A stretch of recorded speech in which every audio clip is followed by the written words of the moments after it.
seorang ibu kedapatan mencuri banyak barang di Alfamart.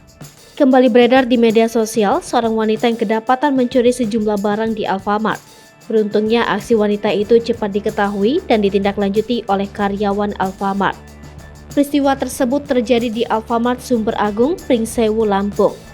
Dalam video yang diunggah oleh akun @terangmedia, menampilkan wanita yang mengenakan hijab berwarna merah muda nampak panik saat aksinya terbongkar oleh karyawan Alfamart. Nampak juga karyawan Alfamart yang tengah membongkar tas hitam milik si wanita tersebut berisi berbagai macam barang yang dijual di Alfamart tersebut. Atas unggahan ini, ragam komentar dari netizen dituangkan dalam kolom komentar. Rata-rata mereka geram akan ulah dari wanita pengutil itu.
Hai pemirsa Sri Popo TV, jangan lupa komen, like, dan subscribe, serta tonton terus berita-berita terupdate lainnya ya.